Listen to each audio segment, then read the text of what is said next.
আসসালামু আলাইকুম এভরিওয়ান, কেমন আছেন সবাই?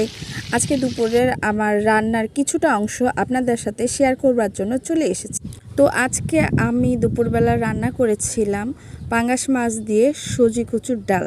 প্রথমে আমি সজি কচুগুলো সুন্দর করে সেদ্ধ করে নিয়েছি, যদিও একটু বেশি সেদ্ধ হয়ে গিয়েছে। আমি একটু গোটা গোটা ভাব রাখতে চেয়েছিলাম, তারপরও ব্যাপার না, এতেই হয়ে যাবে। এখানে আমি প্রথমে সকল প্রকার আদা বাটা, রসুন বাটা, জিরে বাটা, পেঁয়াজ, মরিচ গুঁড়ো সব কিছু দিয়ে মশলাটাকে ভালো মতো কষিয়ে কষিয়ে একদম তেল যখন বের হয়ে আসবে, দেন আমি কচুটাকে এখানে অ্যাড করে নেব।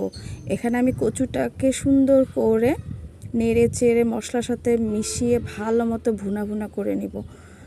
ভালো মতো যখন ভুনা ভুনা হয়ে আসবে, দেন এখানে আমি পরিমাণ মতো, বেশি একটু পরিমাণে আর কি পানি দিয়ে নিব, কারণ আমি এখানে একটু পাতলা পাতলা ঝোলটা রাখতে চেয়েছি। এই পাতলা ঝোল দিয়ে কিন্তু ভাত মেখে খেতে ভীষণ ভালো লাগে।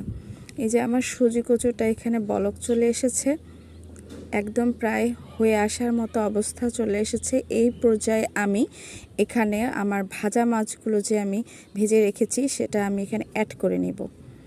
দেখেন কি সুন্দর হয়েছে, কালারটা কিন্তু জোস হয়েছে, আর খেতেও কিন্তু বেশ স্বাদ হয়েছিল।